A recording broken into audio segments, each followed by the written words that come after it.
तो last class हम लोग सीक्वेंस एंड सीरीज स्टार्ट कर लिए थे। हम लोग पढ़ लिए थे कि सीक्वेंस क्या होता है, सीरीज क्या होता है, ठीक है। उसके बाद हम लोग देखे थे कि उस सीक्वेंस में से कुछ सीक्वेंस होता है जो कि एक पर्टिकुलर पैटर्न को फॉलो करता है।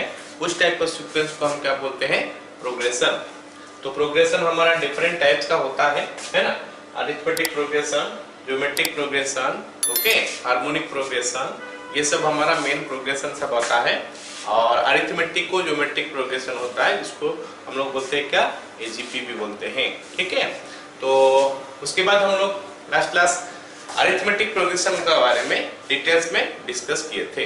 अरिथमेटिक प्रोग्रेशन क्या होता है, कोई भी टर्म से इसका प्रीवियस टर्म को माइनस कर दिया जाए, अगर हमको एक कांस्टेंट टर्म मिलेगा जिसमें कि n नहीं होगा, तो उसको हम लोग बोलते हैं क्या, अरिथमेटिक प्रोग्रेशन, ठीक है ना। तो उसमें जो डिफरेंस आता है, कांस्टेंट आता है, उसको बोलते हैं कॉमन डिफरेंस।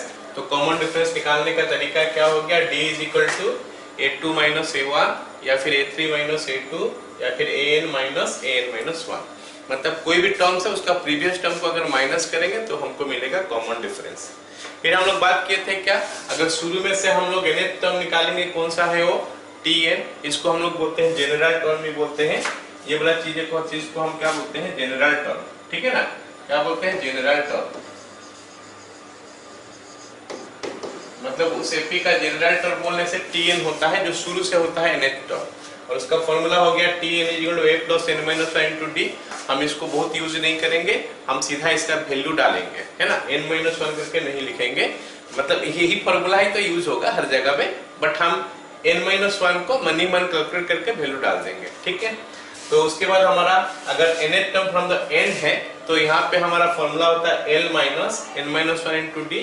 तो यहाँ पे l बोलने से क्या होता है, l इज इक्वल टू हमारा क्या हो गया, लास्ट टर्म। तो अगर लास्ट टर्म दिया होगा तो हम इस फॉर्मूला का इस्तेमाल कर सकते हैं to find the nth term from the n, है ना। और अगर मान लेते हैं हमको लास्ट टर्म दिया नहीं है और फिर भी हमको पूछा है कि भाई बताओ, nth टर्म तो नहीं पूछेगा, मान लेते हैं नंबर ऑफ टर्म्स n है और हमको लास्ट टर्म नहीं दिया है, लेकिन लास्ट में से कोई एक टर्म निकालने के लिए बोला है, मान लेते हैं pth term from the n बोला है। अब अगर हम लास्ट टर्म निकालेंगे तो फिर इस फॉर्मूला को डाल के निकालेंगे वो टर्म। अगर लास्ट टर्म नहीं निकालेंगे, हम ऐसा कर सकते हैं, जो लास्ट में से pth टर्म है वो शुरू में से कौन सा टर्म है निकाल लेंगे। वो शुरू में से कौन सा टर्म हो जाएगा, n minus p plus 1 term हो जाएगा। फिर ये वाला फॉर्मूला डाल के हम लोग निकाल सकते हैं वो वाला टर्म, ठीक है। अगला फॉर्मूला हम लोग ये ले सकते हैं कि अगर a b c a p में है, तो ऑब्वियसली ये है कि b माइनस a हमारा कॉमन डिफरेंस होता है, c माइनस b भी हमारा कॉमन डिफरेंस होगा। इसका मतलब b minus a is equal to c minus b हो जाएगा। तो अगर मैं इसको थोड़ा इधर उधर शिफ्ट कर लूं तो क्या हो जाएगा, b इधर आ जाएगा, a इधर आ जाएगा, तो 2b is equal to a plus c। So using these formulas we are going to do so many questions today, ठीक है। क्लास बहुत मजा आएगा क्योंकि आज हम लोग खाली क्वेश्चन करने वाले हैं, ये थ्योरी सबका ऊपर, ठीक है। इंटरेस्टिंग सा सवाल भी करेंगे, कुछ प्रीवियस जेईई वाला क्वेश्चन भी हम लोग करेंगे आज का क्लास में, ठीक है। चलो पहला क्वेश्चन क्या बोल दिया कि 6th and 9th term of an AP are 18 and 27 respectively. सवाल बोला है कि find the nth term and hence the 20th term. तो यहाँ पे हमको बोला है कि 6th and 9th टर्म हमको दे दिया है और हमको बोला है कि इसका nth टर्म का वैल्यू निकालो एंड हेंस बोलने से उसी का यूज करके 20th टर्म निकालने के लिए बोल रहा है, ठीक है। चलो जो सवाल हमारा हम लोग का एपी हम पढ़ रहे हैं, तो इसमें कोई भी टर्म निकालने के लिए हमको जरूरत पड़ता है a plus n minus 1 into d का फॉर्मूला। मतलब हमको चाहिए a कितना, हर सवाल में हम a खोजेंगे, d खोजेंगे और n खोजेंगे, तो फिर हम कोई भी टर्म निकाल सकते हैं। मतलब मेरा पूरा फोकस रहना चाहिए कि how to find out a, how to find out d and how to find out n, या फिर गिवन थिंग्स होगा वहां से हम देख लेंगे, ठीक है। चलो स्टार्ट करते हैं। हमको गिवन क्या है, 6 टर्म इज 18, मतलब t6 का वैल्यू 18 दिया है और 9th टर्म इज 27, t9 का वैल्यू दिया है 27। हमारा एम क्या हो गया, a निकालो d निकालो, ठीक है ना। चलो t6 का वैल्यू हम कैसे निकालेंगे, t6 हम सबको पता है कि फॉर्मूला का डालेंगे तो a प्लस 5d हो जाएगा a plus 5d is equal to 18 हमको दे दिया है, और t9 हो गया हमारा a प्लस 8d हमारा 27 है। ये तो बच्चे वाला क्वेश्चन है, क्लास 9-10 में कहीं ना कहीं किया होगा, ऑब्वियस बात है जब पढ़ा होगा अरिथमेटिक प्रोग्रेशन, ठीक है ना। चलो अब इसको माइनस कर देंगे तो 30 माइनस 30 माइनस में आ गया, तो 5d माइनस 8d हो गया हमारा कितना, माइनस 3d, और माइनस 3d का वैल्यू हो गया हमारा कितना, माइनस 9, और उसमें से हमको d का वैल्यू मिल गया कितना, 3। सो आई होप सभी को समझ में आ गया, d का वैल्यू निकालना आ गया है ना। चलो d निकल गया, लेकिन हमको क्या चाहिए, d चाहिए और a चाहिए। तो हमारे पास दो इक्वेशन है, ये इक्वेशन 1 हो गया और ये इक्वेशन 2 हो गया। ये दोनों में से कोई एक इक्वेशन यूज करके हम निकाल सकते हैं a का वैल्यू। चलो पहला इक्वेशन का यूज करेंगे, फ्रॉम इक्वेशन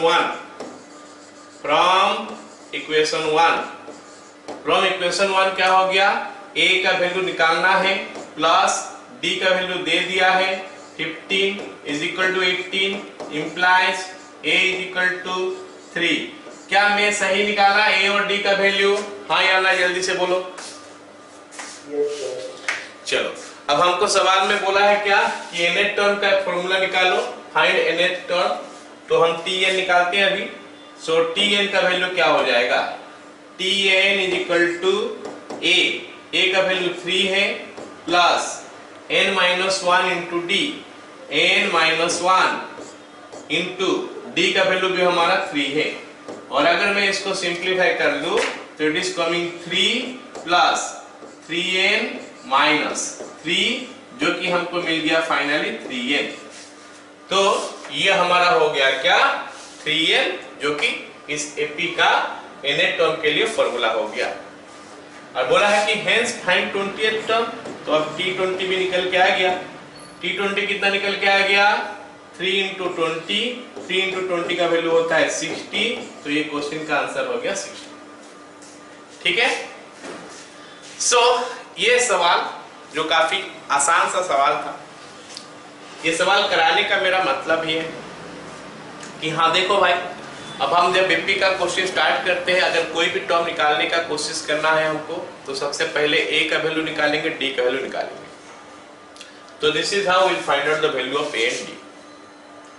अच्छा, अगर मेरे को थोड़ा जल्दी निकालना है a और d का में से किसी एक का वैल्यू, अगर हमको थोड़ा जल्दी निकालना है, मान लेते मेरे को d का वैल्यू निकालना है, थोड़ा मैं जल्दी निकालूंगा, तो क्या करना पड़ेगा, क्या करूंगा मैं, अगर मेरे को t of a is equal to दे दिया है c और t ऑफ b दे दिया है मेरे को c d, क्यों करेंगे, d तो यूज होगा हमारा, t ऑफ a हमको दे दिया है p और t ऑफ b दे दिया हमको q। तो फिर d का वैल्यू क्या निकलेगा जानते हो, q minus p by b minus c। तो you can note this one, इसको नोट करके रख सकते हो। ये हमारा d का वैल्यू आ गया, हमेशा के लिए d का वैल्यू हमारा ऐसे ही मिलेगा। अगर ta is equal to p है, tb is equal to q है, तो इन दैट केस d का वैल्यू जो है ना हमारा इस टाइप का ही आने वाला है। समझ में आया सबको?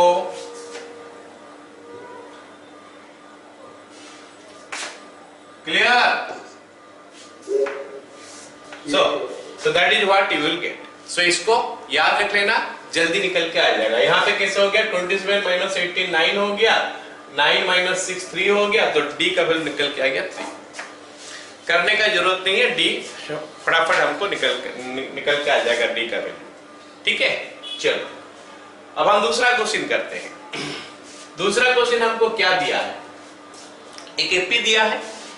क्वेश्चन बोला है कि which term of the AP is the first negative term? Which term of the AP is the first negative term? तो ये सवाल में हम देखते हैं कि क्या बोला है। AP पहले देख लेते हैं क्या है। 20 दिया है पहले, उसके बाद दिया है 19 1/4, उसके बाद दिया है 18 1/2, उसके बाद दिया है 17 3/4, उसके बाद और भी टर्म आएगा, डॉट डॉट डॉट छोड़ दिया। All of you can see this question. ये क्वेश्चन देख सकते हो कि पहला टर्म a का वैल्यू जो है, फिर a plus D, a plus 2d, a plus 3d ऐसे आता है। अब सबको देख सकते हो कि वैल्यू जो है ना आस्ते आस्ते घटते घटते जा रहा है, वैल्यू आस्ते आस्ते घटते घटते जा रहा है। इसका मतलब है कि ये वाला जो एपी है एक डिक्रीजिंग एपी है, दिस इज डिक्रीजिंग एपी। ये हमारा इंक्रीजिंग नहीं है, डिक्रीजिंग एपी है। और ये तो कॉमन सेंस ही बोलता है कि अगर ये डिक्रीजिंग एपी है कहीं ना कहीं तो ये नेगेटिव होगा, और जहां नेगेटिव होगा उसका आगे सारे टर्म नेगेटिव हो जाएगा। मतलब ये जो एपी है इसका वैल्यू नेगेटिव कोई एक जगह में होगा, उसके बाद सारे टर्म उसका नेगेटिव होना ही है।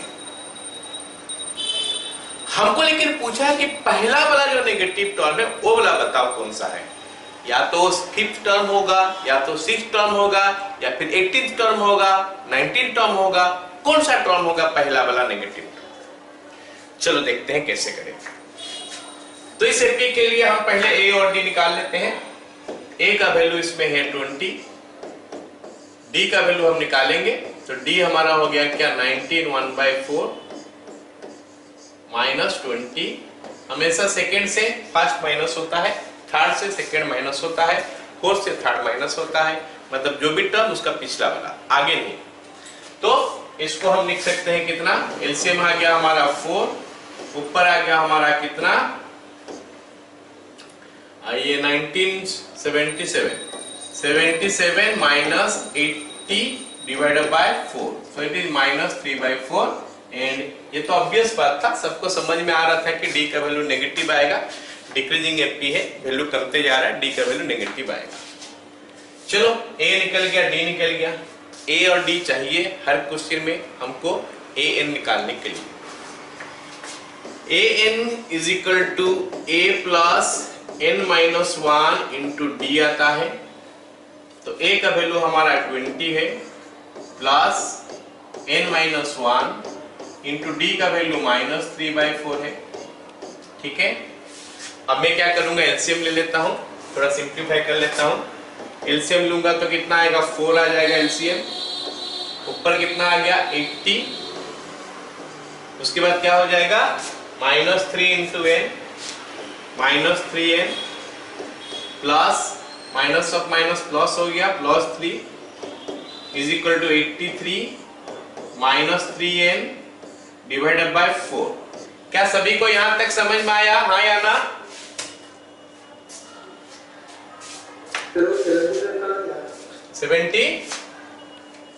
77 कहां से आया ना? ओके, 19 1/4 ये हमारा क्या है, मिक्स्ड फ्रैक्शन, ठीक है ना। 19 1/4 ये मिक्स्ड फ्रैक्शन, उसको हम लोग क्या किए, इम्प्रॉपर फ्रैक्शन में कन्वर्ट कर दे रहे हैं। 19 इंटू 4 76 प्लस 1 77/4। आ गया समझ में? हाँ, चलो ये अभी आ गया, एन का वैल्यू इतना है। एन बोलने से क्या होता है हमारा nth टर्म। अब हम देखते हैं कि ये नेगेटिव है। नेगेटिव का मतलब क्या होता है, लेस देन 0 ही तो होता है। नेगेटिव का मतलब लेस देन 0 होता है, तो हम लिखेंगे let a n is less than 0, let a n less than 0। चलो इसको सॉल्व करते हैं। 83 -3n/4 लेस देन 0, इसमें से हमको क्या मिलेगा, 83 - 3n is less then what, 0।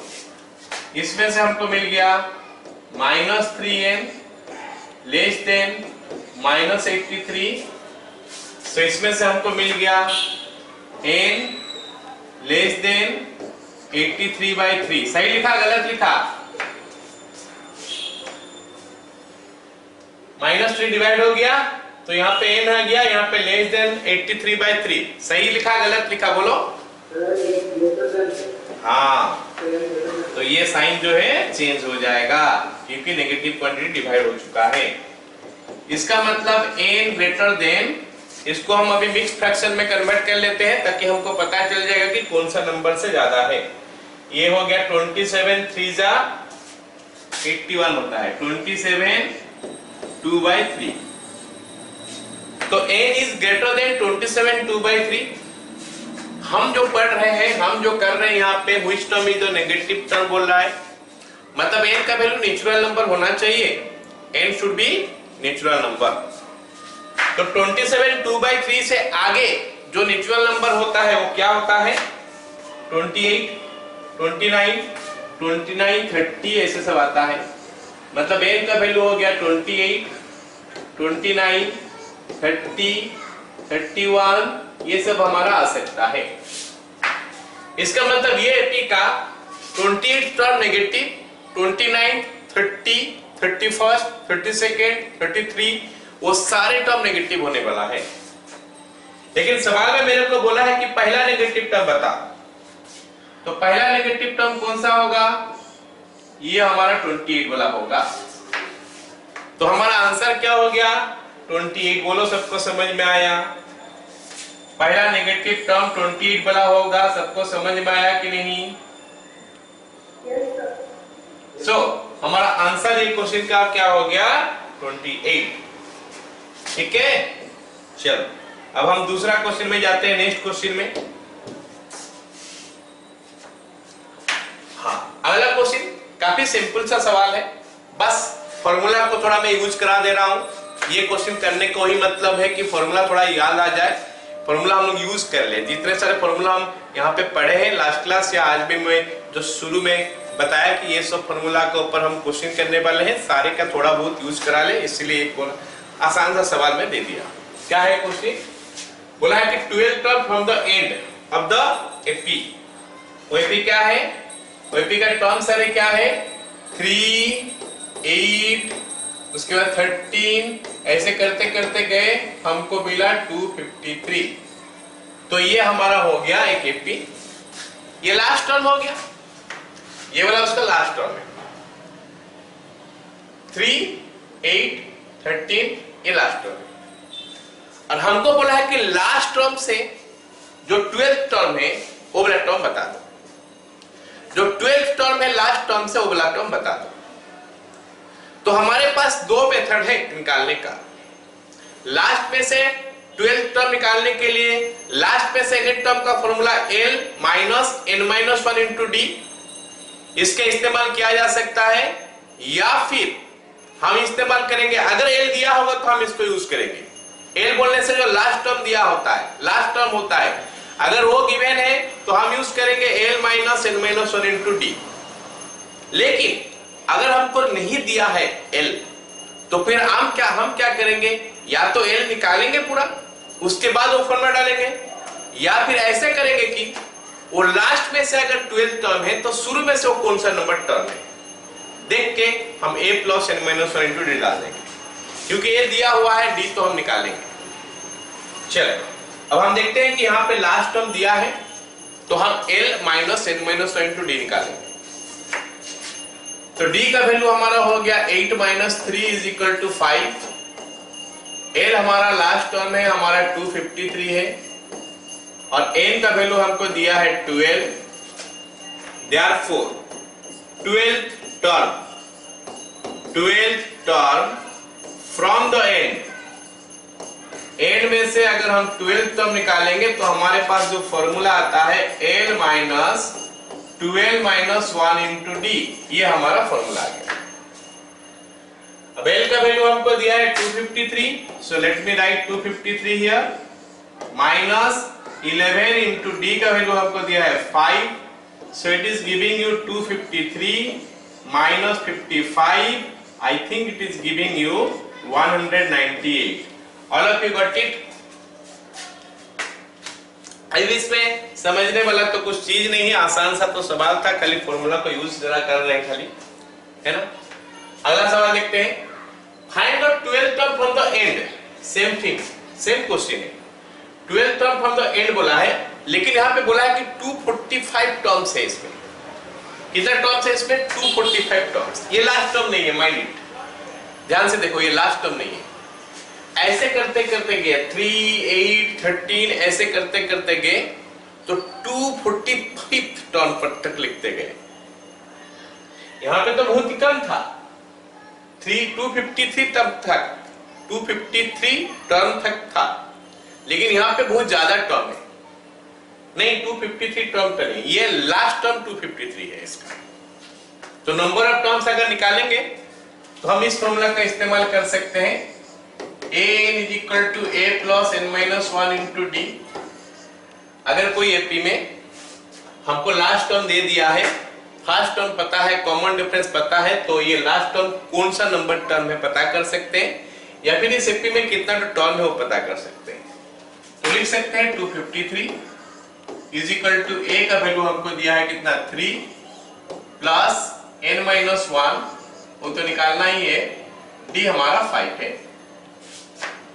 253 से 3 गया, 250 आ गया, is equal to n minus 1 into 5।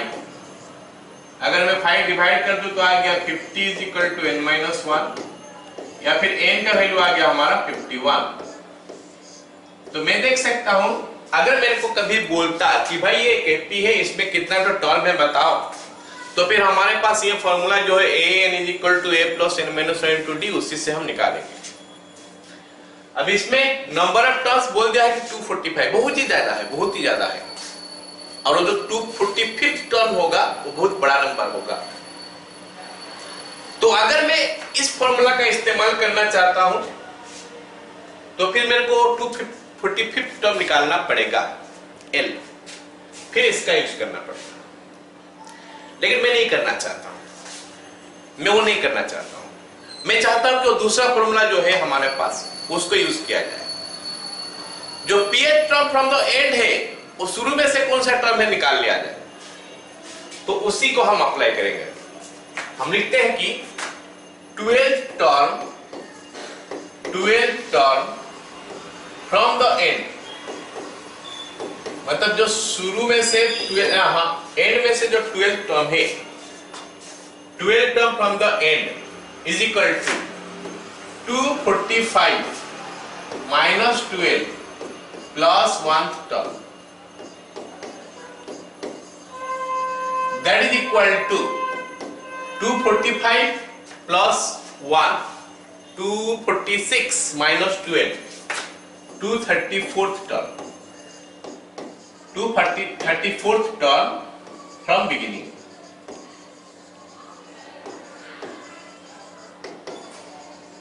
आया समझ में सबको? Therefore T of 234 is equal to, हमारे पास फॉर्मूला में a का वैल्यू दिया है 3 plus n minus 1, 233 minus 1, 234 minus 1, that is 233 into d हमारा हो गया 5। So this gives you 3 plus, अब इसको मल्टीप्लाई करना पड़ेगा, 200 इंटू 5 हो गया हमारा 1000, 30 इंटू 5 150, और ये 15, तो 1165, शायद मैं सही लिखा, इज इक्वल टू 1168। जल्दी से बता दो क्या समझ में आया ये क्वेश्चन? यस और no?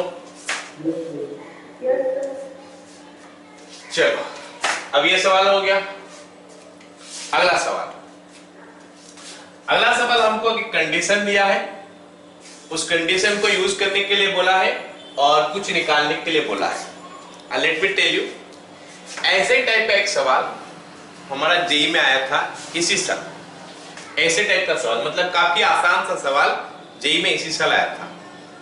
I don't remember that सवाल क्या है, मेरे को याद नहीं है, बस ऐसा ही था। चलो लिखते हैं क्या दिया यहाँ पे।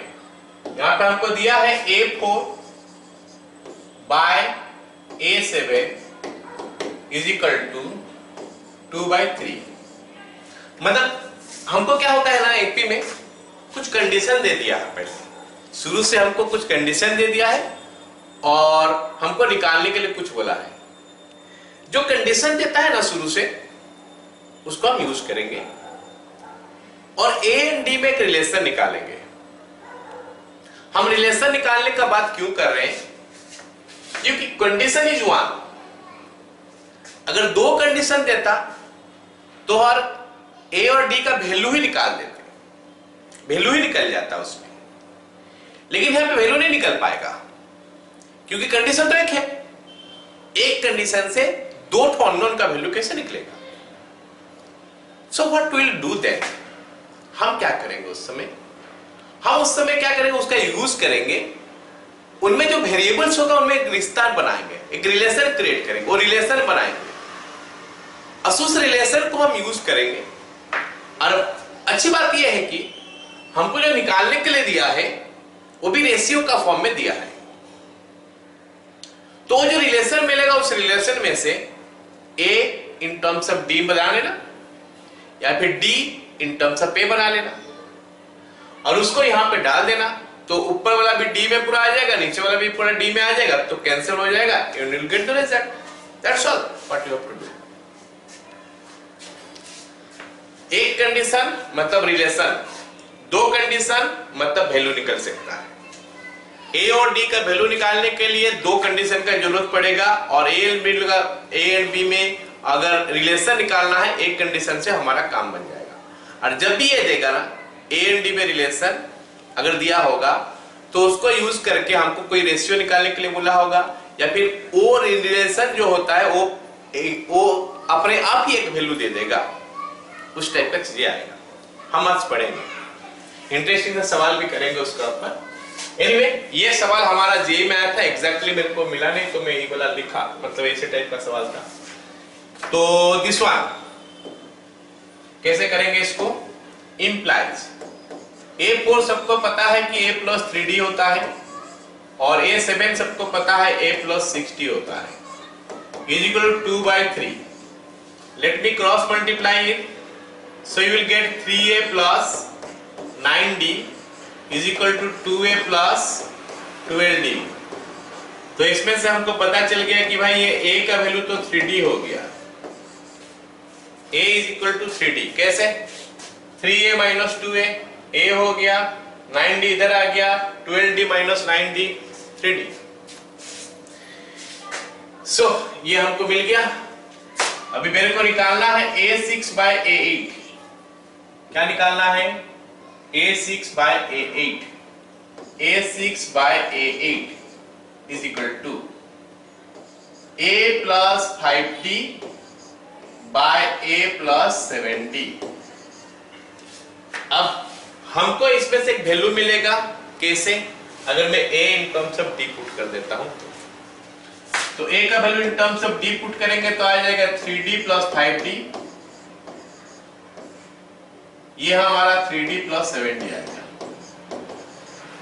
सो this is your 8D by 10D जो बन गया हमारा 4/5। 2021 जेई का ही ये क्वेश्चन है, सिमिलर टाइप। सिमिलर बोलने से पूरा एग्जैक्टली सिमिलर है, खाली डेटा थोड़ा हमारा थोड़ा चेंज हो सकता है। ठीक है, आइए समझ में। अगला क्वेश्चन, अगला क्वेश्चन क्या बोला है? हाँ, in an AP the 10th term is 0. See, this is a condition. 10th term is 0, it is a condition. और उसके बाद क्या बोला है? If 30th term is k times the 20th term, then k का वैल्यू कितना बताओ? ये हमको सवाल में बोला है। सवाल में बोला क्या है कि T10 is equal to 0 और क्या बोला है कि T30 is equal to k times of T20। ये हमको दिया है। हम T लिख सकते हैं, हम A लिख सकते हैं। हम पहले भी पढ़ चुके हैं कि हम इसको T में भी लिख सकते हैं, हम इसको A में भी लिख सकते हैं। तो ये गिवन कंडीशन है और इसमें से हमको वैल्यू निकालना है। सिमिलर टाइप क्वेश्चन, जैसे पिछला क्वेश्चन में दिया था उस टाइप में ये भी है। जो गिवन कंडीशन है उसमें से A और D में एक रिलेशन बनाते हैं, उस रिलेशन को यूज करते हैं ये वैल्यू निकालने के लिए। चलो देखते हैं क्या रिलेशन बनता है। T10 is equal to 0। T10 का फॉर्मूला क्या होगा, सबको ही बता दो जल्दी से। Very good. तो a plus 9d is equal to 0 हो गया। तो a का वैल्यू निकालो या फिर d का वैल्यू निकालो, जो जल्दी जो आसानी से निकलता है उसी का वैल्यू निकालेंगे। a का वैल्यू हमको जल्दी से निकलता है -9d। अगर मैं d का वैल्यू निकालूंगा तो o बाय में आ जाएगा, तो o थोड़ा अच्छा नहीं दिखता है, ये अच्छा दिखता है। a is equal to -9d looks better in comparison to d is equal to -a/9। ठीक है ना। सो दैट्स व्हाई हम इसमें क्या निकाले, a का वैल्यू निकाल दिए। अब ये जो a का वैल्यू निकला हमारा, इसको हम यूज कर देंगे कहां पे, d निकालने, नहीं यहां पे। जब a प्लस समथिंग 29d आएगा, यहाँ पे 19d आएगा, उसमें a का जगह में पुट कर देंगे -9d, तो हमारा a का वैल्यू निकल के आ जाएगा। तो ये हो गया a प्लस 29d सबको पता है, और ये हो गया a प्लस 19d। चलो अब a का वैल्यू हमारा कितना आ गया, -9d। पुट करते हैं इसको, -9d plus 29d is equal to k into -9d plus 19d। तो ये हमारा 20d आ गया, और ये हमारा k इंटू 10d आ गया। d का वैल्यू, d तो कैंसिल हो गया, k का वैल्यू हमारा 2 निकल के आ गया। सबको समझ में आया k का value, k is equal to 2। ठीक है, चलो अगला सवाल देखते हैं। ये एक अच्छा सवाल है, क्योंकि इसमें ना अपना बुद्धि का इस्तेमाल थोड़ा करना पड़ेगा हमको। कैसे करना पड़ेगा देखते हैं।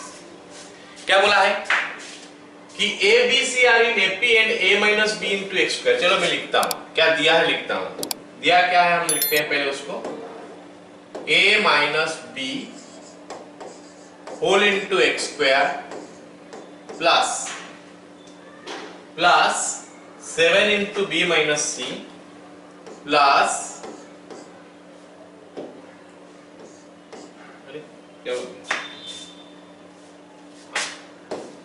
Plus 7 into b minus c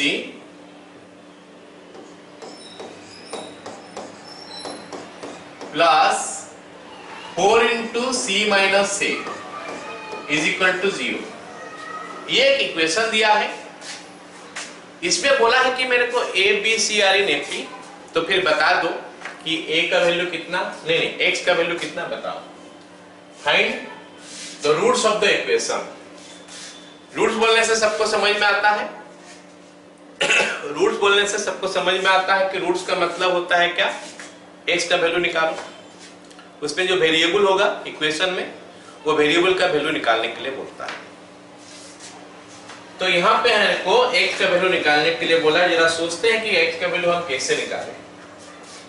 चलो एक तो क्वाड्रेटिक इक्वेशन दिखाई दे रहा है, x स्क्वायर, इसमें x कहाँ नहीं लिखा हूं मैं, x लिखे, x square a minus b into x square plus this one into x plus, मतलब a x square plus b x plus c equal to 0। वो तो निकाल ही सकते हैं, या तो फैक्टराइज कर लेंगे, या फिर फैक्टराइज नहीं हो पाएगा तो फिर हम क्या करेंगे, फॉर्मूला डाल देंगे minus b plus minus B square minus 4ac/2 कर सकते हैं। लेकिन कितना गंदा सा एक्सप्रेशन आएगा सोचो। a b c ऐसे में लिखा है, फिर 4 भी साथ में है, 7 भी साथ में है। चलो थोड़ा हम अपना दिमाग का इस्तेमाल करते हैं, थोड़ा अलग डायरेक्शन में, और इसको निकालने का कोशिश करते हैं। अच्छा बताओ मेरे को, b माइनस ए क्या हो जाएगा। a b c AP में बोला है, तो मैं खाली b माइनस ए के बारे में पूछ रहा हूं। क्या ये d होगा, क्या b माइनस ए d होगा, होना चाहिए। और c माइनस b भी शायद d होगा, ये सर नो। अब ये दोनों का अगर मैं ऐड कर दूंगा ना तो c माइनस a आ जाएगा। c minus a is equal to 2d आ गया। चलो अब मैं देख रहा हूं कि इसमें तीनों में कुछ कॉमन है, लेकिन दिक्कत क्या है कि यहां पे a माइनस बी है, हम b माइनस से निकालें तो यहां से हम a माइनस बी तो निकाल सकते हैं ना, implies a minus b is equal to minus d implies b minus c is equal to minus d। Wow, अब देखो क्या हुआ, a माइनस b का वैल्यू d में निकल के आ गया, b माइनस c का वैल्यू भी d में निकल के आ गया और c माइनस a का वैल्यू भी d में निकल के आएगा। अगर हम ये सारे यहाँ पे पुट कर देंगे ना तो d को पूरा गायब कर सकते हैं, क्योंकि एक्सप्रेशन में d गायब हो सकता है, सारे जगह में d है और d गायब हो गया तो हमारा इक्वेशन खाली x में रहेगा, चीजें हमारा आसान हो जाएगा। चलो पुट करके देखते हैं। ये सब चीज जो है ना मैं अपना बुद्धि का इस्तेमाल किया और देखा कि भाई ऐसा करने से वो एक्सप्रेशन जो इतना गंदा दिख रहा है वो हमारा आसान हो जाएगा, है ना। चलो स्टार्ट करते हैं। अभी a माइनस बी के जगह में माइनस डी डालते हैं। So minus d x square plus 7 into minus d x plus 4 into 2d is equal to 0। चलो d को हटाते हैं, x square plus 7x minus 8 is equal to 0। क्या समझ में आया सबको? मैं क्या किया, माइनस डी कॉमन ले लिया। चलो मैं लिख ही देता हूं, माइनस डी कॉमन ले लिया तो d गायब तो एक्स स्क्वायर हो गया, माइनस कॉमन जा चुका है, d कॉमन जा चुका है, 7 इंटू एक्स हो गया, माइनस 8 इज इक्वल टू 0 क्योंकि d कॉमन जा चुका है और माइनस d कॉमन गया है। तो हमारा आ गया x square plus 7x minus 8 is equal to 0। Quadratic equation को हम फैक्टराइज करेंगे तो आएगा x plus 8 into x minus 1 is equal to 0। ये क्वाड्रेटिक इक्वेशन है, सब कोई कर सकते हो इसको, तो इसलिए मैं इसको डायरेक्ट कर दिया। x का वैल्यू आ गया माइनस 8 और x का वैल्यू आ गया 1। सभी को ये क्वेश्चन का आंसर समझ में आया? बताओ।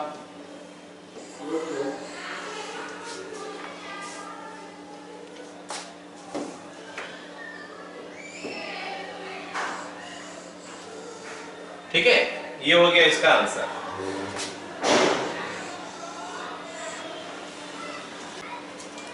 ओके, तो अभी हम लोग अगला क्वेश्चन करते हैं। ठीक है, अगला क्वेश्चन हमको क्या दिया है? हाँ, ये भी एक इंटरेस्टिंग सा सवाल है। देखो यहाँ पे जो गिवन है, हमको जो चीज गिवन है पहले मैं उसको लिख लेता हूं, उसके बाद देखेंगे उसको हम लोग कैसे सॉल्व करेंगे, है ना। क्या गिवन है?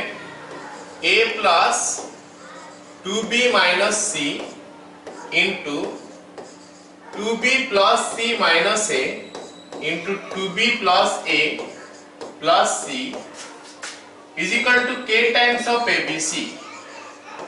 ये हमको गिवन है और हमको बोला है कि वैल्यू k का निकाल। तो हमारे पास दो रास्ता है, k का वैल्यू निकालने के लिए हमारे पास दो रास्ता है, ठीक है ना।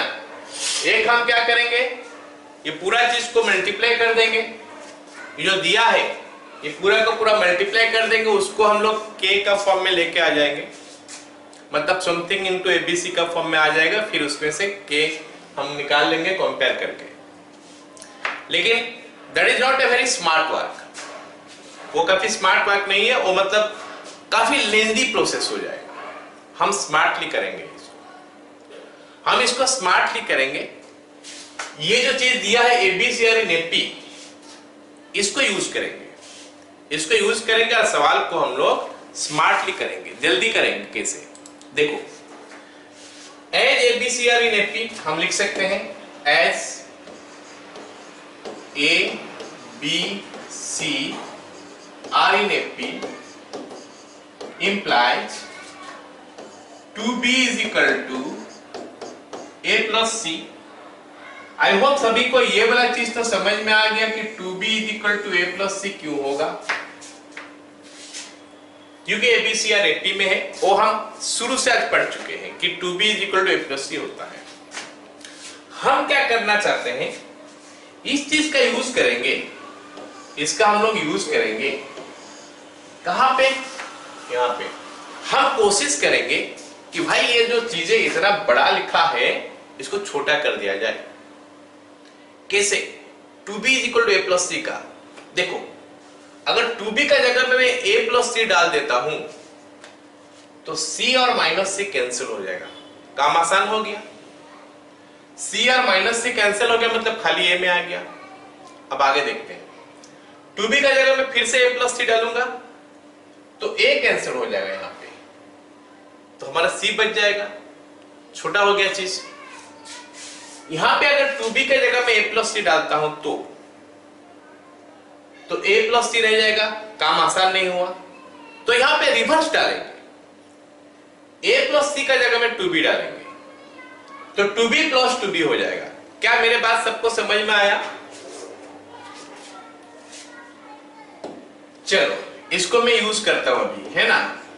a प्लस, ये मैं 2b नहीं लिखूंगा, 2b के जगह में मैं लिखूंगा क्या, c प्लस a या फिर a प्लस c माइनस ये हमारा c है। जो चेंज हुआ उसको मैं कलर चेंज करके लिख दिया a प्लस सी, 2b का जगह में a प्लस सी लिख दिया। अब फिर से लिखता हूं यहां पे 2b, फिर से दिया है 2b, 2b मतलब हम लिखेंगे यहां पे फिर से a plus c minus a, और ये हमारा हो जाएगा a प्लस सी। हो गया, ये चेंज हो गया यहां पे 2b को छोड़ देंगे ऐसे, 2b को ऐसे छोड़ देंगे और इसको लिखेंगे 2b, a प्लस सी के जगह में लिखेंगे 2b, a प्लस सी के जगह में हम 2b लिखेंगे। यहां पे 2b जो है अपना जगह में था उसको छोड़ देंगे। So these are the changes that I have done. a plus c in place of 2b, यहां पे 2b के जगह में फिर से a प्लस सी, लेकिन यहां पे 2b के जगह में a प्लस सी नहीं किया, मैं उल्टा किया, a प्लस सी का जगह में 2b किया, is equal to k times of abc। अब देखो चीजें कितना आसान हो गया, यहां पे हमारा कैंसिल हो गया c के साथ c, यहां पे हमारा a के साथ a कैंसिल हो गया। अब यहां पे मेरे को दिखाई दे रहा है कि 2a मिल रहा है, वहां पे मेरे को दिखाई दे रहा है 2c मिल रहा है, और वहां पे दिख रहा है मेरे को 4b मिला, is equal to k times of abc। So your 16abc is equal to abc, k times of abc, और यहां से हमको k का वैल्यू मिल गया कितना, 16। आई होप सभी को समझ में आ गया ये क्वेश्चन, ठीक है। चलो अगला सवाल लिखते हैं, आसान सा सवाल फिर से है ये। क्या बोला है कि u v w x y z r in AP, ये सब AP में बोला है। हमको बोला है कि z माइनस v का वैल्यू निकाल के बताओ। ये z है, ये v है। एक काम करता हूं मैं, थोड़ा इसको लिखता हूं AP का फॉर्म में। ये हमारा a अगर होगा तो ये a प्लस डी होना चाहिए, ये a प्लस 2d होना चाहिए, ये a प्लस 3d होना चाहिए, ये हमारा a प्लस 4d होगा, और ये हमारा a प्लस 5d होगा। मानते हो ना, ऐसे ही होगा,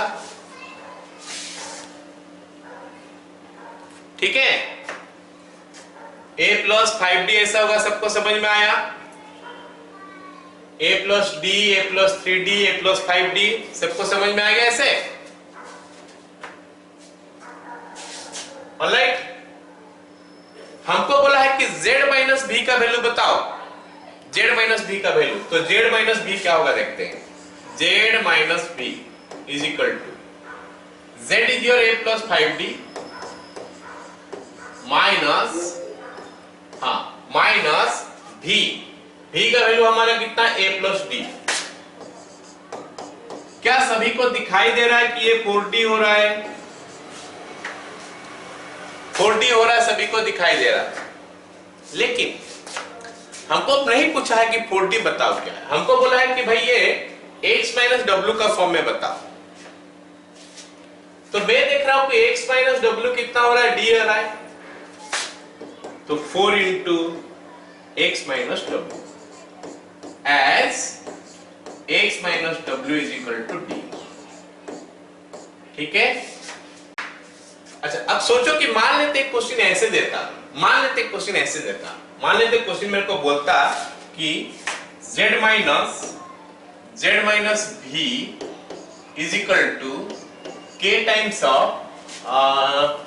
y माइनस u, है ना, ऐसा बताता। तो फिर बोलो k का वैल्यू कितना है। क्वेश्चन मान लेते मेरे को ऐसे देता, तो फिर k का वैल्यू कितना बोला है ये मेरे को पूछा है क्वेश्चन। तो हम क्या करेंगे, कुछ नहीं, यहाँ पे सारे u v w x y z सारे का वैल्यू लिख चुका हूं। तो हम देख लेंगे कि z माइनस v क्या होता है, ये z है ये v है, तो ये 4d आया था, तो इसके जगह में 4d लिख लेंगे is equal to k into y minus u देख लेंगे, y यहाँ पे है u यहाँ पे है, तो ये a माइनस 4d, ये भी 4d है, k इंटू 4d, मतलब k का वैल्यू हो गया हमारा 1। हो सकता है y माइनस u ना दे के, वो हो सकता है ऐसे दे दे y माइनस w, तो 2d हो जाएगा उस समय, and accordingly will get the answer. Clear ना, सबको समझ में आ गया।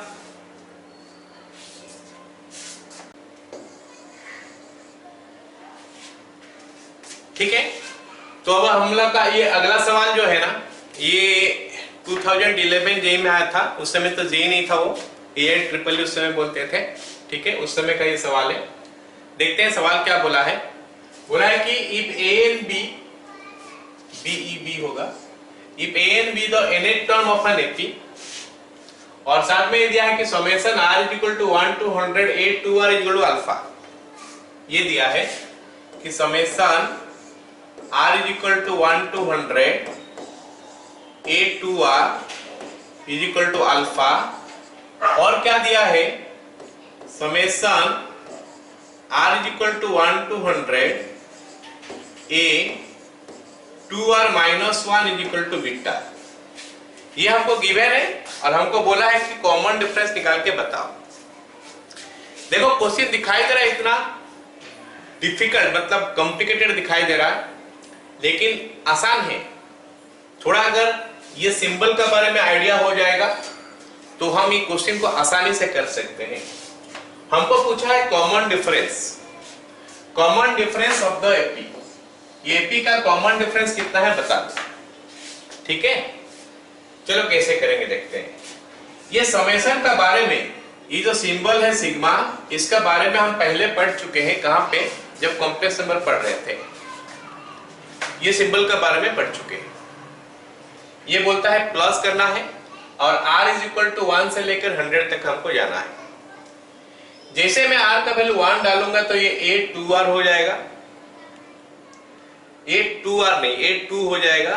फिर r का वैल्यू 2 डालूंगा तो ये a4 हो जाएगा, फिर 3 डालूंगा तो a6 हो जाएगा। ऐसे जब r का वैल्यू 100 डालूंगा तो a200 हो जाएगा। तो a2 पहले आएगा, a2, फिर बीच में प्लस आ जाएगा क्योंकि ये साइन हमारा प्लस का होता है। फिर आ गया हमारा a4, फिर आ गया हमारा a8 नहीं a6, फिर हमारा a8 आ गया। ऐसे करते करते हम जाएंगे तो a200 तक पहुंच जाएंगे, जिसका कि वैल्यू अल्फा दिया है। बोलो समझ में आया सबको ये वाला लाइन, हाँ या ना, जल्दी से बोलो। Yes, sir. चलो, दिस इंप्लाइज। अब हम डालते हैं नीचे क्या, अभी r का वैल्यू 1 डालेंगे, तो r का वैल्यू अगर हम 1 डालेंगे तो इन दैट केस हमको क्या मिलेगा, r का वैल्यू 1 डालेंगे तो हमको क्या मिलेगा, ये 2r माइनस 1 ऐसे लिखा है। 2 इंटू 1 माइनस 1, 2 इंटू 1 माइनस 1 कितना हो गया 1, मतलब पहले a1 मिलेगा, फिर 2 डालेंगे तो 3 मिलेगा, 3 डालेंगे तो 5 मिलेगा, 100 डालेंगे तो मिलेगा कितना 200 माइनस 1, मतलब 199 मिलेगा। मतलब अभी हमारा क्या हो जाएगा, यहाँ पे a1 plus a3 plus a5 plus a7 plus ऐसे करते करते जाएंगे तो a199 is equal to beta हो गया। मेरे को पूछा है कॉमन डिफरेंस। हम सबको पता होना चाहिए कि कॉमन डिफरेंस जो होता है ना वो क्या होता है, A2 माइनस A1 या फिर A3 माइनस A2 या फिर A4 माइनस A3 ऐसा होता है। तो एक काम करते हैं ना, माइनस ही कर देते हैं इसको, ये सब माइनस में रख लेते हैं। तो क्या हो जाएगा, A2 minus A1, A2 minus A1, फिर क्या हो जाएगा प्लस A4 माइनस A3, फिर क्या हो जाएगा A6 माइनस A5। ऐसे करते करते जाऊंगा तो हमको मिलेगा क्या, A200 minus A199 is equal to, वहां पे हो गया alpha minus beta. So easy, difficult कुछ नहीं है, हमको खाली ये चीज समझना है और हमको देख के डरना नहीं है, क्वेश्चन समझना है और उसको एक्सपांड करके लिख लेना है इसको और इसको। अब ये A2 माइनस A1 तो D होगा ना, ये भी हमारा D होगा, ये भी हमारा D होगा। ऐसे करके D कितने बार आएगा, ऑफकोर्स 100 टाइम्स आएगा, क्योंकि 1 2 3 ऐसे करके 100 बार लिखा गया है। तो इसके साथ इसको माइनस करके एक D, दूसरा D, तीसरा D, तो 100 D's will be there is equal to alpha minus B.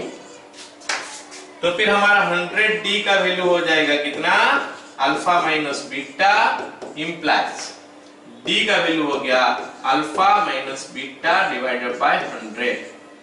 तो ये आंसर हो गया इसका, अल्फा माइनस बीटा बाय 100 मतलब बिट बी। अभी सबको समझ में आ गया सवाल, हाँ या ना, जल्दी से बोलो।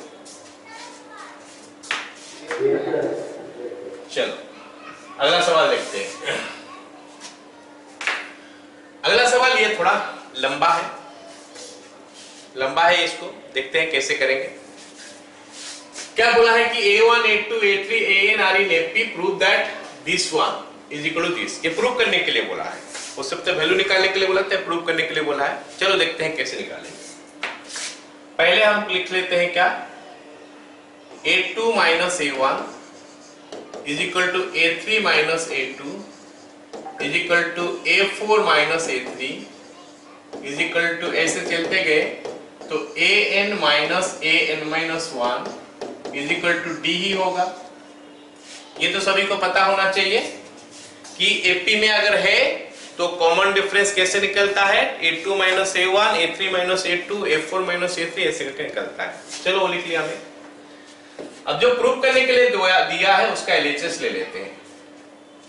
LHS इसका कितना है, 1 bye A1 A2 plus 1 bye A2 A3, ऐसे करते करते गया तो 1 बाय AN माइनस 1 AN। थोड़ा इसमें ट्रिक है, समझना पड़ेगा, वो स्टेप को जानना पड़ेगा कि हम कैसे करने से ये क्वेश्चन को आसानी से कर सकते हैं।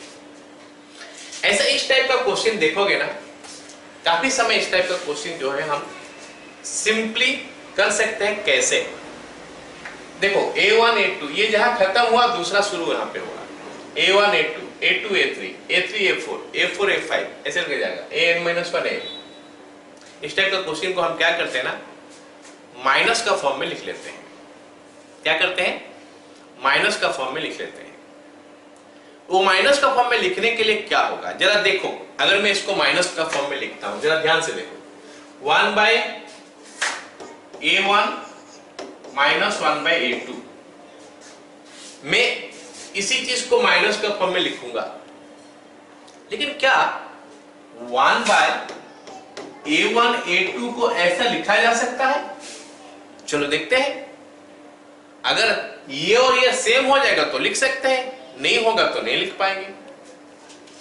एलसीएम लेते हैं तो A1 A2 आया, ऊपर में A2 माइनस A1 आया, नहीं लिख पाएंगे। ये और ये दोनों सेम नहीं हुआ तो नहीं लिख पाएंगे।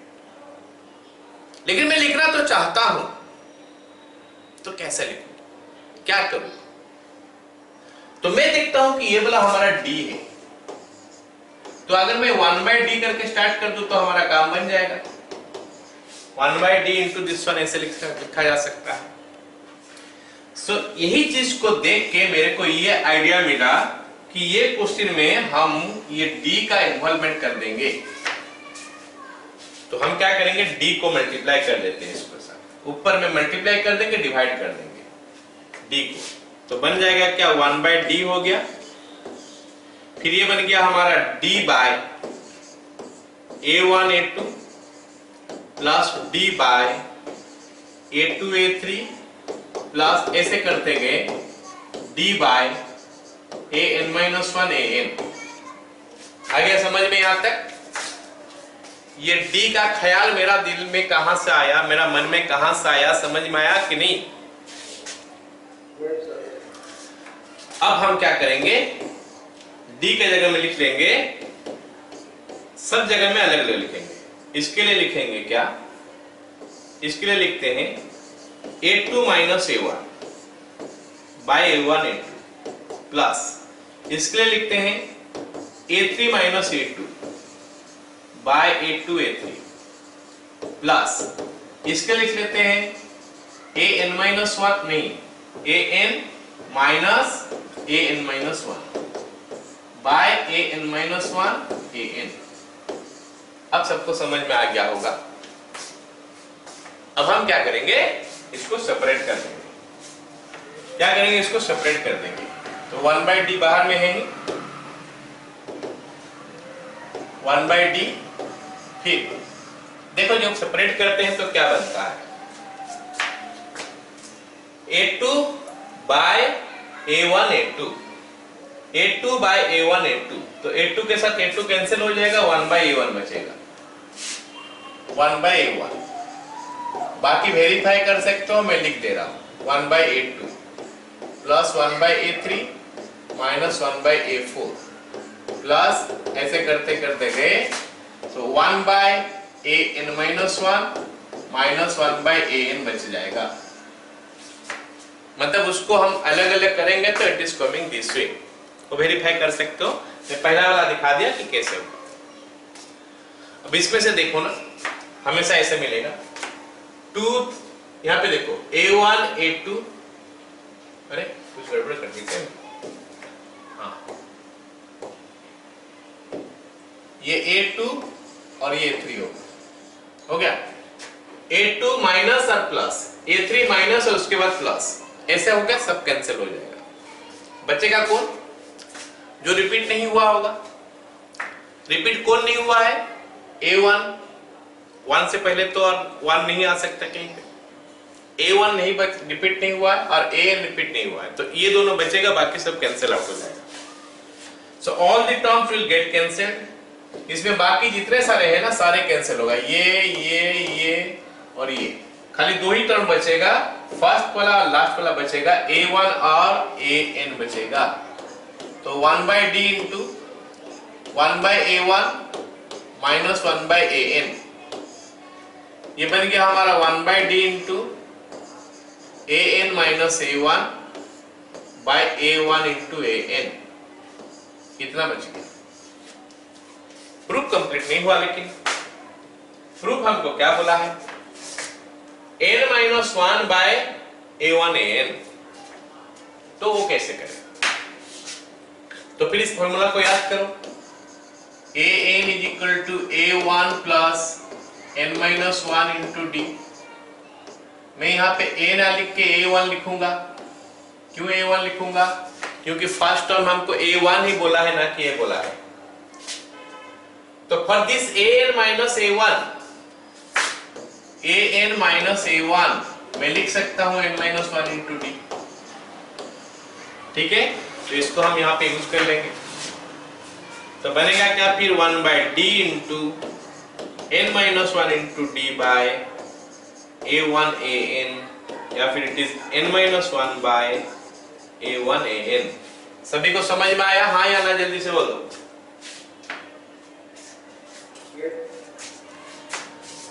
चलो एक और सवाल ऐसा है,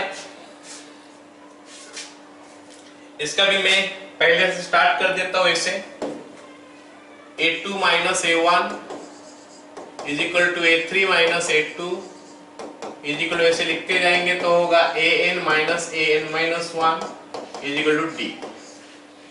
अब ये हम क्यों लिखे? क्योंकि a1 a2 a3 a n AP बोला है तो हम लिख लिए। अब हमको ये वाला चीज प्रूव करने के लिए बोला है 1 by root under a1 plus root under a2 plus root under a2 plus root under a3 कुछ उस टाइप का दिखाई दे रहा है सीरीज। ये सीरीज कुछ उस टाइप का दिखाई दे रहा है। तो चलो देखते हैं कि इसको कैसे प्रूव किया है। LHS ले लेता हूं और D का कॉन्सेप्ट यहां पे भी आने वाला है शायद। LHS हो गया हमारा 1 by root under a1 plus root under a2 plus 1 by root under a2 plus root under a3 plus ऐसे करते गए तो आ गया 1 by root under an-1 plus root under an। हो गया। अब यहां पे हम क्या करेंगे, ये रूट ओवर सबको हटाएंगे रेशनलाइज करके। रेशनलाइज करेंगे क्या, डी ही मल्टीप्लाई कर देते हैं और डिवाइड कर देते हैं 1 बाय डी इंटू यहां पे डी आ गया by root under a1 plus root under a2 plus फिर से डी आ गया root under a2 plus root under a3 plus 1 by root under an-1 plus root under an। हो गया क्या?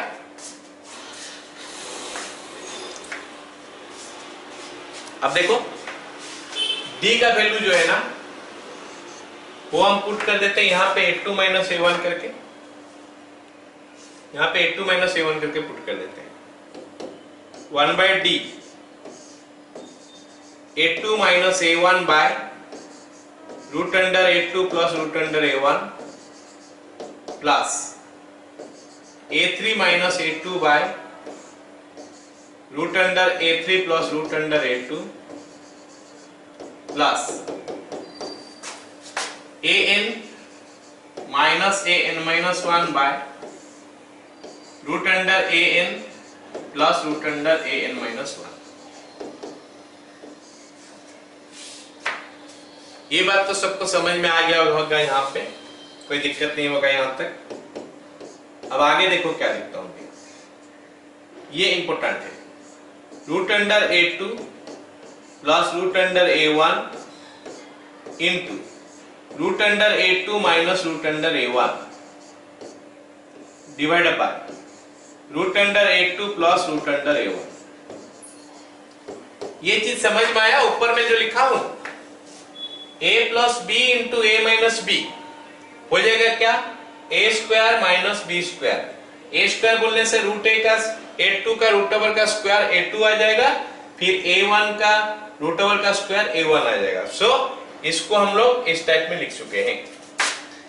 ऐसे ही इसको लिखेंगे a3 का रूट ओवर प्लस a2 का रूट ओवर इंटू a3 का रूट ओवर माइनस a2 का रूट ओवर डिवाइड बाय नीचे हमारा root over of a3 plus root over of a2 plus ऐसे करते करते गए लास्ट वाला क्या आ जाएगा, root over of an plus root over of an-1 into root over of an minus root over of an-1 whole divided by root over of an plus root over of an-1।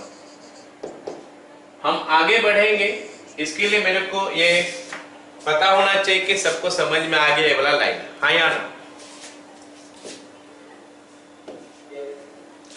चलो इसको इसके साथ cancel करते हैं, इसको इसके साथ cancel करते हैं, इसको इसके साथ कैंसिल करते हैं। अब जो हमको आगे मिलेगा, वो क्या मिलेगा, 1 बाय डी बाहर है, इसके अंदर क्या हो गया, root over of a2 minus root over of a1 plus root over of a3 minus root over of a2 plus ऐसे करते करते गए तो आ गया मिलेगा root over of an minus root over of an-1। अब हमारे पास बचेगा क्या, 1 by D into root under an minus root under A1, इतना बचेगा। लेकिन प्रूफ ये नहीं दिया है। प्रूफ करने के लिए क्या बोला है, ऊपर n-1 नीचे root under A1 plus root under AN। तो इसको फिर से रेशनलाइज करते हैं, 1/d root under AN minus root under A1 into root under AN plus root under A1। अब नीचे का चीज जो है ना वो आ गया, divide by root over of AN plus root over of A1। अब हमारा प्रूव हो जाएगा, क्योंकि न्यूमरेटर में हमारा फिर से AN माइनस A1 आ चुका है। न्यूमरेटर में हमारा AN माइनस A1 आ चुका है, नीचे हमारा root over of A1 plus root over of AN लिख सकते हैं। और क्योंकि AN का value A1 plus n-1 into d है, तो AN माइनस A1 का वैल्यू n-1 इंटू d हो जाएगा, जिस चीज को कि हम अभी यहाँ पे पुट करने वाले हैं। तो बनेगा क्या, 1/d n-1 into d by root over of A1 plus root over of AN। So d के साथ d कैंसिल हो गया, हमको मिल गया ये वाला चीज है, root under A1 plus root under AN। समझ में आ गया सबको? हाँ या ना बोलो? Very good. चलो, ये दोनों थोड़ा डिफिकल्ट सवाल था, कहां से आएगा कैसे आएगा वो चीज हमको पता नहीं चला, तो उसमें थोड़ा प्रैक्टिस कर लेते हैं सवाल को कि डी का इन्वॉल्वमेंट क्यों करना पड़ा, नहीं करेंगे तो क्या होगा। ठीक है, चलो अगला सवाल करते हैं। ये वाला 2012 में आया था सवाल पहले कर लेंगे, फिर इसका शॉर्टकट जो है ये मैं यहाँ पे बता दूंगा, इसका शॉर्टकट लिखा हुआ है, समझा दूंगा शॉर्टकट को। पहले हम सवाल को कर लेते हैं। सवाल क्या बोला है, 100 times the 100 term of an AP with non-zero common difference is equal to 50 times the 50th term। तो बता रहा है, तो बताने के बोला है कि 150th टर्म का कितना है, 150th term of the AP का वैल्यू कितना है। ये 2012 में आया था, जेई में, जेई बोलने से उस समय ट्रिपल ही था, है ना। चलो, जो सवाल दिया है उसको स्टार्ट करते हैं, कैसे करेंगे देखते हैं। ओके, तो अकॉर्डिंग टू द क्वेश्चन का हिसाब से क्या बोला है, 100 times of 100 term, 100 times the 100 term, 100 into A100 is equal to 50 times the 50th term, A50। ये हमको दिया है, मतलब this is the way we should go, but shortcut कैसे नहीं लगा मैं बता दूंगा लास्ट में। तो 100 times the 100 term is equal to 50 times the 50th term। तो फिर हम लिखते हैं, चलो लिखेंगे क्या, यहाँ पे कैंसिल कर लेते हैं ना, 100 और 50 कैंसिल करेंगे तो 2 मिलेगा। A100 का वैल्यू हो गया हमारा A plus 99D is equal to 50 तो कैंसिल हो चुका है, ये हो गया A plus 49D। I hope सभी को यहां तक तो समझ में आ गया होगा कि ये हमारा कैसे आया। और जैसे मैं बता रहा था कुछ देर पहले, क्वेश्चन करते समय बता रहा था कि अगर हमको गिवन कंडीशन एक दिया है,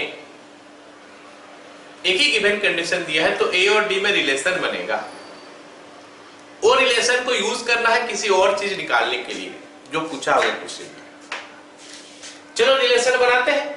ये गिवन कंडीशन है 100 times the 100 term is equal to 50 times the 50th term. ये गिवन कंडीशन था, यूज करते हैं, ए और डी में रिलेशन बनाते हैं और उसके बाद देखते हैं कि वो रिलेशन को हम कैसे यूज करेंगे जो निकालने के लिए बोला है।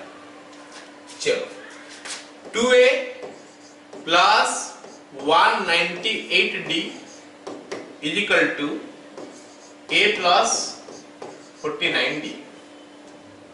तो a को इधर और d को उधर ले लेते हैं।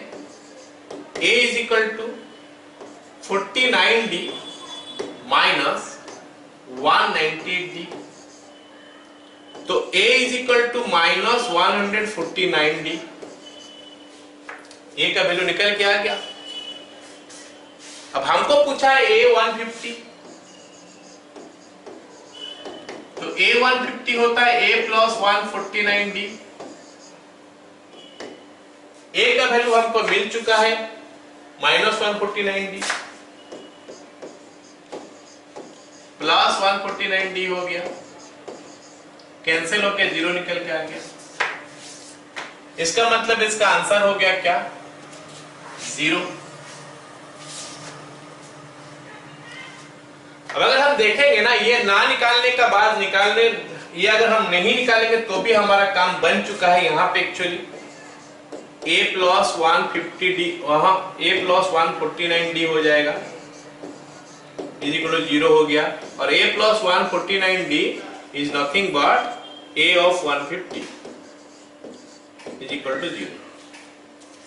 सभी को समझ में आया है सवाल? आ गया समझ में? Yes, sir. Yes. तो इसको 2 सेकंड में हम करेंगे। 2 सेकंड में करेंगे कैसे? ये कंडीशन देंगे, m times the mth term, देखो m times the mth term is equal to n times the nth term. अगर m times the mth term is equal to n times the nth term होता है तो फिर term of m plus n will be 0। तो यहां पे m के जगह में 100 दिया है, n के जगह में 50 दिया है, तो 150 विल बी 0। ये हम फट से निकाल सकते हैं। दिस इज द कंडीशन, ये कंडीशन हो गया। तो अगर मैं बोल दूं कि भाई 10 times of 10th term is equal to 20 times of 20th term, तो फिर 10 plus 20 30, A 30 will be 0। Are you getting my point? Yes, sir. अगर मैं कभी अगर मैं कभी बोलूं कि A 50 times of 50th term is equal to 30 times of 30th term, तो which term will be 0? 50 times the 50th term, 50 times the 50 term is equal to 30 times the 30th term, तो कौन सा टर्म 0 होगा? 80 term 0 होगा। अगर मैं बोल दूं अभी 15 times the 15th term is equal to 35 times the 35th term, तो which term is going to be 0? समझ में आ गया? So this is the shortcut. और ये हमारा जेईई में था, जो सवाल हम 1 सेकंड में ही कर सकते हैं क्वेश्चन पढ़ के, या फिर क्वेश्चन पढ़ने के लिए अगर 5 सेकंड लगेगा और 6 सेकंड में हमारा आंसर होना चाहिए। अगला सवाल, इसमें भी हमारा शॉर्टकट है, मैं बता दूंगा। बोला है क्या? The third term of an AP is 1/5 and fifth term is 1/3। तो हमको सवाल में बोला है कि T3 is equal to कितना? 1/5 और T5 is equal to 1/3। हमको बोला है कि 15 टर्म बता दो भाई, क्या है इसका 15 टर्म बता दो क्या है। तो पहले तो हमें सवाल को नॉर्मल मेथड में करते हैं, फिर उसमें देखते हैं कि हमारा क्या क्या चीज, इसका शॉर्टकट क्या है, कैसे यूज कर सकते हैं। implies a plus 2d is equal to 1/5, a plus 4d is equal to 1/3।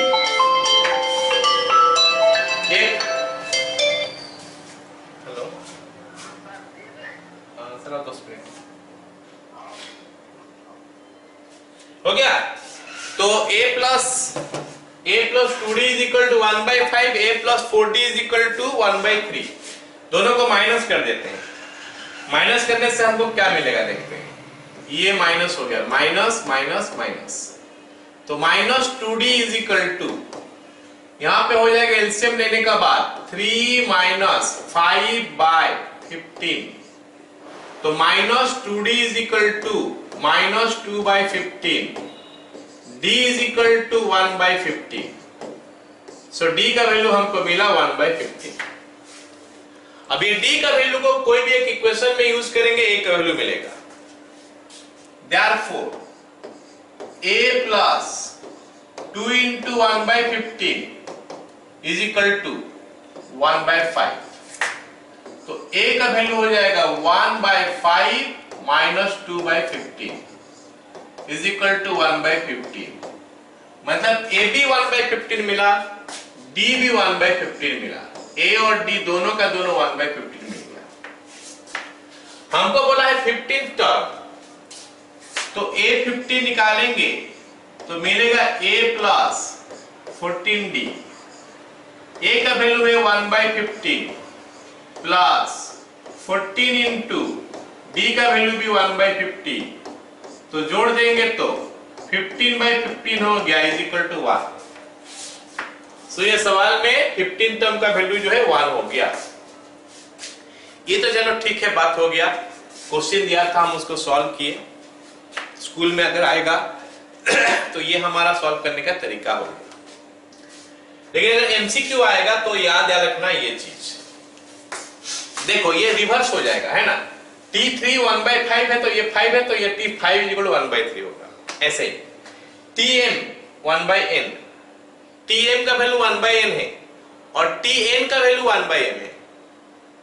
tm 1 by n, ये n है तो उधर tn हो जाएगा इज इक्वल टू, ये n था 1 by m हो गया। मतलब रेसिप्रोकल टाइप का हो गया, मतलब चेंज हो रहा है, इधर से उधर, उधर से इधर हो रहा है। तो वो केस में tmn का वैल्यू हमेशा 1 आएगा, डरने का जरूरत नहीं, वो हमेशा 1 आएगा। और अगर सॉल्व करोगे ना उसको तो a का वैल्यू और d का वैल्यू हमेशा 1 by mn आएगा। a का वैल्यू और d का वैल्यू हमेशा 1 by mn आएगा। अगर मैं ऐसा पूछ दूं कि भाई बताओ इस केस में क्या होगा, अगर मैं बोलूं कि t5 is equal to 1 by 8, t8 is equal to 1 by 5, तो मेरे को बताओ इस क्वेश्चन में अगर हम सॉल्व करेंगे a का वैल्यू कितना मिलेगा और d का वैल्यू कितना मिलेगा। ऑलवेज 1 by mn मिलेगा। तो इस क्वेश्चन में अगर हम सॉल्व करेंगे तो a का वैल्यू और d का वैल्यू दोनों का वैल्यू मेरे को 1 by mn मिलेगा। m 5 है, n 8 है, तो 1 by 40 मिलेगा। किसका वैल्यू 1 मिलेगा? tmn का वैल्यू 1 मिलेगा, t40 का वैल्यू 1 मिलेगा। बोलो समझ में आया जो मैं समझाना चाहता हूं? आया ना? तो फिर अब ये सवाल का जवाब दोगे। ठीक है, अब ये सवाल का जवाब दोगे। मान लेते हैं मेरे को ऐसा दिया है कि t7 is equal to 1 by 4, t4 is equal to 1 by 7, ये दिया है मेरे को। तो a कितना मिलेगा और d कितना मिलेगा सॉल्व करेंगे तो 1 by 28। Very good. इसमें a और d का वैल्यू 1 by 28 मिलेगा। और कौन सा टर्म 1 होने वाला है? वेरी गुड, समझ में आ गई। ये हमारा इसका शॉर्टकट था। ठीक है, चलिए अगला वाला देखते हैं। पहले क्वेश्चन नॉर्मल मेथड में करेंगे, फिर इसका क्या करना है शॉर्टकट जो है वो मैं बताऊंगा क्या है। क्या बोला है? 7th term is 497 and 497 term is 7। थोड़ा उल्टा चल रहा है, देखो यह है क्या, t7 इज इक्वल टू 497 और t497 इज इक्वल टू 7। तो हम क्या करेंगे, इसको सॉल्व करते हैं, a और d का वैल्यू निकालते हैं, फिर बोला है कि which term is 0। तो a प्लस 6t का वैल्यू 497 हो गया और a प्लस 496d का वैल्यू 7 हो गया। अब हम क्या करेंगे, इसको माइनस कर देते हैं। माइनस करने से हमको क्या मिलेगा? मिल जाएगा d का वैल्यू। d का वैल्यू कितना मिलेगा देखते हैं। ये minus 490d is equal to 490, तो d इज इक्वल टू -1। सो ये हमको मिल गया डी का वैल्यू। अब ए का वैल्यू निकालते हैं। therefore a plus 6 into minus 1 is equal to 497। तो a का वैल्यू हो गया 503। सो a 503 हो गया और d हो गया -1। और ये ना हमेशा हमको मिलने वाला है। क्या मिलने वाला है बताओ? इस टाइप का चीजें में a का वैल्यू -1 हमेशा हर क्वेश्चन में। कैसे है question? t of m is equal to इतना है, t of this is equal to उतना ही होगा। t of m is equal to n, t of n is equal to m होगा। तो फिर कौन सा टर्म 0 है? tmn 0 हो जाएगा। तो हमको पता तो नहीं है अभी ये तो शॉर्टकट बोल दिया कि tmn 0 होगा। सबको पता चल गया कि 497 प्लस 7 होता है 504, t 504 0 होगा। लेकिन मेरे को पता तो नहीं है कैसे करूंगा। tn निकालूंगा। tn होता है हमारा a प्लस a कितना है 503 plus n minus 1 into d is equal to 0। अब इसको सॉल्व करेंगे तो इनका वैल्यू मिलेगा 503 minus n plus 1 is equal to 0, n is equal to 504। बोलो समझ में आया सबको?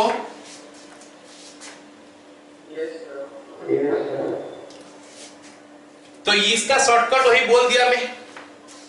tm का वैल्यू n है, tn का वैल्यू m है, तो tn plus n equal to 0 होगा। इसमें d का वैल्यू हमेशा -1 आएगा और a का वैल्यू हमेशा m plus n -1 आएगा। m plus n -1 आएगा, m plus n -1 आता है। ठीक है, ये हमेशा आएगा किसका वैल्यू? a का वैल्यू। m plus n यहाँ पे देखो 497 plus 7 504 minus 1 503 ऐसा हमेशा आता है। अच्छा ठीक है, ये सवाल में अगर मेरे को ये दोनों नहीं देके कुछ और पूछा होगा तो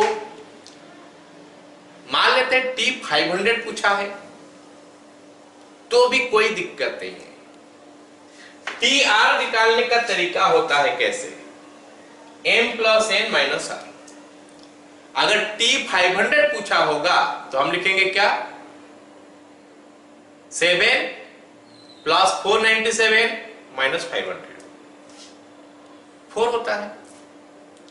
अगर पूछेगा t20 कितना है? 7 प्लस 497 माइनस 20, ये हमारा आंसर हो गया। So this is shortcut to this.